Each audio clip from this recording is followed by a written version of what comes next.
Jikenga jan soku kumonji, njisanga dia bana babantu. Jikenga jan mwene mibalelu, njisanga dia bashomere ni twafanyanga ninabu. Jikenga jan muka jimusela kulubanza ni bana, njisanga jan ndumba mu hotele. Jikenga jan mwana mwena kasai, njisanga dia bukwa bisambu. Jikenga jan kirezere mu dijimba, njisanga dia batrafika mu comptoir. Binsonji bia bene misambu mu kwimbalelu, njisanga dia bapastera. Jisama jindinaji, biuma mbinjika kubianza, bunkumba, bana mbantombo gele kumbelu, njisanga dia baloji muchanda ni yeki mwanji kukenga. Jikoba kujikoba, muntunea tula bionsu bidinabi, bokusumila moyi wenu.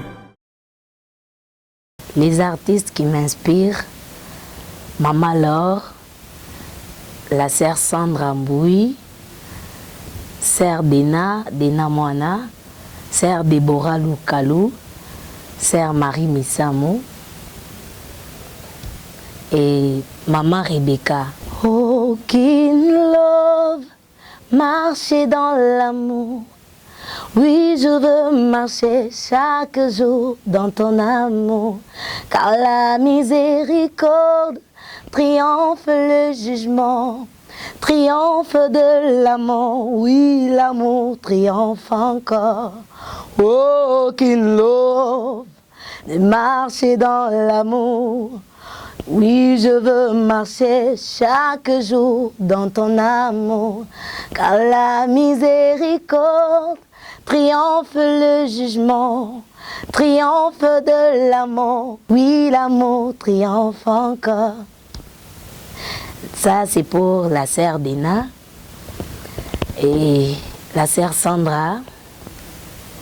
Yozali longa, yozali longa, nanga, yozali longa, yozali longa, nanga. Ça c'est pour la sœur Sandra. Zuwanga imo mbunayo, nazala se pembeni nayo, nasengi nayo, yolimbisanga kolo. Angina kama kosi cheresu, egomigena suengosi, yoshi moyowa holingwe yesino. Salelanga ngolu na yo yawe, poete ngaina bunganzela te yawe, bimisanga na pengwa te yawe. Salelanga ngolu na yo. Ça c'est pour Maman Rebecca. Polele, polele, Lilita eza polele, babula mitoko sepela, baoyo ba sokoli bilamba, na bango na mokilioyo, basantu toko yemba, hozane na yawe, zamboyo to saleli mingi. Zambo yo to yembeli mingi, zambo yo to yembeli nzembo, yembe tolinga utabo mwana, toko vanda na ekuna na lola, pinzoli eko kauka, akobondisa biso mitema, kozana na mobali.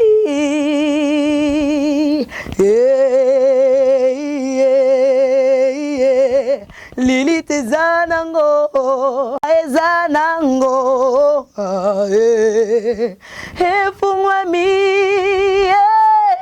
na utisalela na moni na miso, na Lilita ezanango, oh, oh, polele, polele.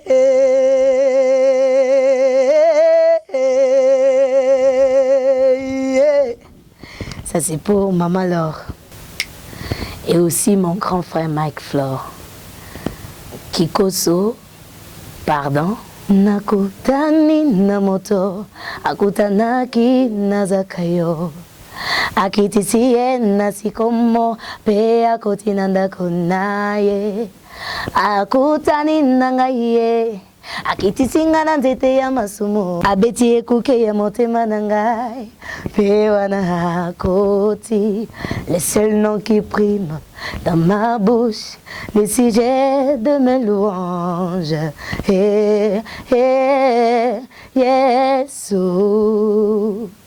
yende nakoyoka yende nakotosa yende nakosanjola vinangai mobimba ose yende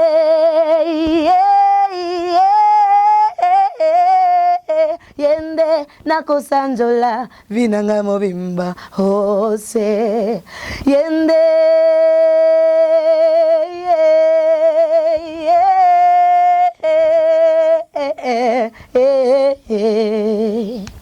komona ye Yesu ozakinga na zero komisinga awa pona oetikali na ebyoza fidèle na kati ya poto yosukolinga ye pona oetikali na ebyokosala ye nabundaki nga moko Yesu nakokaki tango nakutani nayo nyonso ekosimba ye.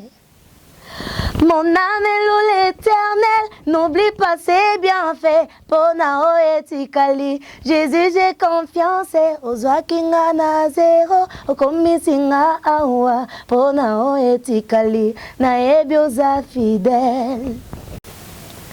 Soki nazwi ngolu epai na yo yokalelo motema nanga na uneli awa posa komona yo na lapinda nakotika yote pona Yesu nandimi nanga nyonso posa nanga tikala mokonzi nangai pona Yesu nandimi nanga nyonso bonzambe nayo bonzambe nayo bonzambe nayo bonzambe nayo akota motema nanga akomisanga dessus nyonso ezalaka difficile epa na ye koma facile moninga ndimela Yesu pesa ye ntema na yo motema kondima na yo wana nde akomi mokonzi pona yo mokonzi nanga ozali konzi nanga zala mopanzi nanga Yesu mokonzi nanga mokonzi nanga ozali konzi nanga zala mopanzi nanga Yesu mokonzi nanga oyo nanga nazoyemba azaya masako te azaya bikeko te azali nzambe ya solo. Même si vous n'êtes pas d'accord, je suis d'accord avec moi-même. Pokombo na ekenda sango pona misala na ye abikisa bakufi bakakatani batambola bakangami bazwali seko nyonso na kombo na Yesu bato balinga bagrade bene bamata grade po bazwaka grandeur na Yesu eza grave. I love you. Oh Jehovah, oh Jehovah, oh Jehovah, oh Jehovah Jireh, Jehovah Nissi, Jehovah Shammah, oh Sabaoth, Jehovah, Jehovah Papa nangai, mapendo yangu, rafiki yangu, mapendo yangu, rafiki yangu, oh Jehovah, Jehovah, oleki nyonso, oleki pasi nyonso, oleki humiliation, oleki souffrance nyonso, oleki kozanga bana, oleki kozanga libala, oleki bapasi na ngai, oleki mbeto à l'hôpitalo, oleki badefi na ngai, oleki badefi ya bomo na nga, oh Jehovah, Jehovah Shammah, Jehovah Jireh, Jehovah Nissi, Jehovah Jireh, pourvoyeur nanga, oh Jehovah Rapha, Jehovah Rapha nangai, oh Sabaoth nangai, sangwa bitumba nangai, hata bitumba ngweleki makasi Yesu, eleki nga eleki yote, eleki nga eleki yote, Yesu kolongisa ngai, Yesu kobimisa ngai, nalibula bakosi oyo, nalibula motu yaya, Yesu kobimisa ngai, elikia na ngai Yesu, elikia na ngai yo, elikia na ngai, oh Jehovah, baiba kimbongo nzambe na ngai, baiba ki reputation Yesu na ngai, batikelanga motema erere basala, ponga na sanzola seyo Yesu na ngai, baiba ki reputation papa na ngai yo, baiba kimbongo Yesu nzambe na ngai yo, kasi batikela ngai esengo Yesu, batikela ngai motema yaya, Jehovah nanga, Jehovah papa nanga, oh Jehovah, mama, Jehovah nanga, Jehovah papa nanga, namona yo na kelasi na ngai, namona yo na libota na nga, oh. Namona yo na vi na ngai, kasi olongisa ngai tumba, na baksida ya moto nzambe, obikisa mama na ngai, oh nzambe, oh nzamba princesse, rafiki yangu we, rafiki yangu baba, rafiki yangu baba, oh Jehovah, ozali kolo, ozali kolo, ozali kolo, likola bangu na nangai, likola basamo na bango, ah, likola ba miango na bango ya mabe, likola ba kriste na bango, oh, oyo ba mesani kopanza ya nangai, ozali kolo, situation nanga ta mon côté, ekoki kobongola bonzambe na yo te Jehova na ngai yo kasi nayebi yete bonzambe na yo yango ekobongola bapasi na ngai yo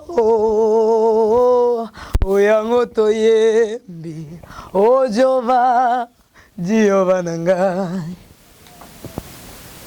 bayibaki mbongo Nzambe na ngai bayibaki réputation Yesu na ngai bayibaki ata kombo Shilo na ngai kasi Yesu te batikeli ngai motema ponga na sanzolaka yo masiye batikeli ngai motema ponga na tombolaka yo Yesu na ngai o Jehova Jehova Jehova Jehova Jehova Jehova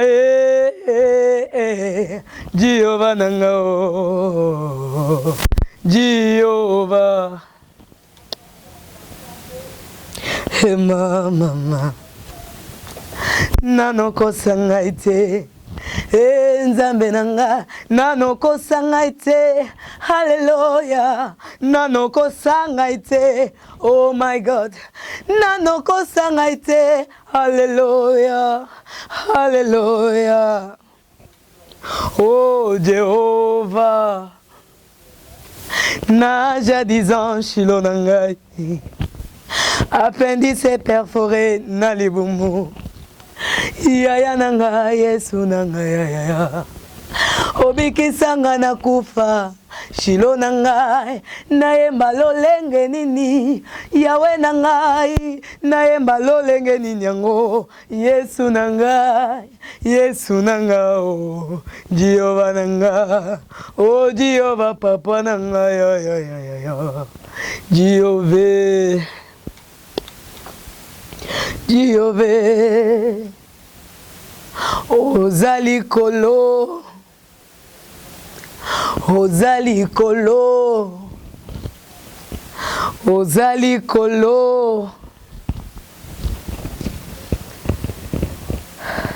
Depuis la nuit des temps, certaines langues laissaient entendre que le Kasaï oriental n'est pas un site où l'on peut construire des grands immeubles de plus d'un niveau. Mais l'expérience a prouvé le contraire. Le cas le plus éloquent est celui de l'un des plus splendides et prestigieux hôtels dénommé Hôtel Gloria, construit par un fils du terroir et pris d'un esprit de développement de sa province natale, Kasaï wa Balengele, entendez Kasaï des élégants, où dans le temps, les visites étaient interdites par des pensées négatives, alléguant que venir au Kasaï est un temps perdu, car d'aucuns s'est posé la question de savoir où dormir. Cette question était plus ou moins raisonnable du fait qu'il n'y avait pas d'infrastructure de cette taille, un cadre somptueux, idéal et adapté au standing international pour ainsi laver l'image jadis ternie par ceux qui injuriaient le Kasaï oriental. Le doute n'est pas permis. C'est l'heure de démontrer en répondant à la question de savoir qui aime le Kasaï. La réponse est simple. Il faut lier les actes à la parole, c'est-à-dire matérialiser cet amour au travers des œuvres visibles, palpables et à même d'extérioriser son attachement à sa terre natale,